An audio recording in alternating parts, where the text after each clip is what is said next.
पोकट से दिल्ली आने वाली एयर इंडिया की फ्लाइट में पेश आने वाले वाक़े की तहकीकात में अहम मालूमात सामने आई हैं। एयर इंडिया की फ्लाइट AI2379 ने परवाज के दौरान अचानक तकरीबन 300 फुट नीचे की तरफ गोता लगाया था, जिसके नतीजे में कई मुसाफिर और अमले के अरकान जख्मी हुए थे। इब्तदाई तौर पर पायलट के नशे में होने की इत्तला सामने आने के बाद यह सवाल उठ रहा था कि कहीं पायलट की हालत भी इस वाक़े की वजह से तो नहीं थी। ताहम अब एयरबस की जानिब से तैयारे के डिजिटल फ्लाइट डेटा रिकॉर्डर की इब्तदाई जांच में एक अहम तकनीकी खराबी का इंकशाफ हुआ है। रिपोर्ट के मुताबिक तैयारे के तीनों हाइड्रोलिक निजाम में एक साथ खराबी पैदा हुई, जिसके बायस तकरीबन 4 सेकंड तक तैयारे के अहम कंट्रोल सरफेस ने काम करना बंद कर दिया था। इनमें लिफ्ट को कंट्रोल करने वाले एलिवेटर और तैयारे को दाएं बाएं मोड़ने वाले एलरोन शामिल थे। स्पाइलर भी इस दौरान काम नहीं कर रहा था। हाइड्रोलिक निजाम में खराबी के साथ ही तैयारे का ऑटो पायलट भी बंद हो गया था। कॉकपिट में स्टॉल की वार्निंग आने के बाद तैयारा उड़ाने वाले माविन पायलट ने तैयारे के अगले हिस्से को नीचे लाने के लिए कंट्रोल आगे की तरफ किया, लेकिन चंद सेकंड तक कंट्रोल ने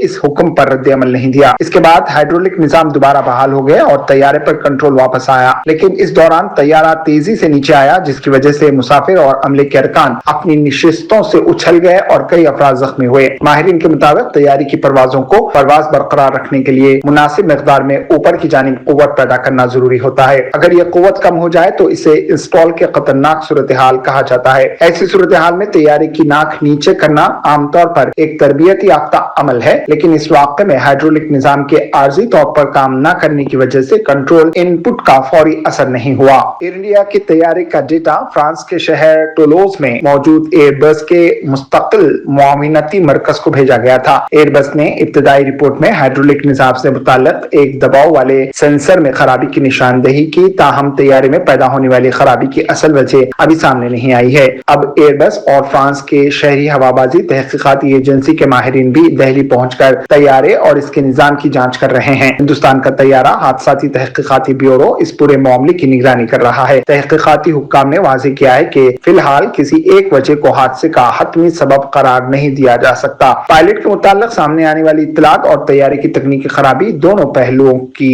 जांच जारी है। मज़ीद खबरों के लिए हमारे चैनल मुनसिफ न्यूज़ 24x7 को देखते रहिए। अगर वीडियो अच्छी लगी तो लाइक करें, शेयर करें और चैनल को सब्सक्राइब करें।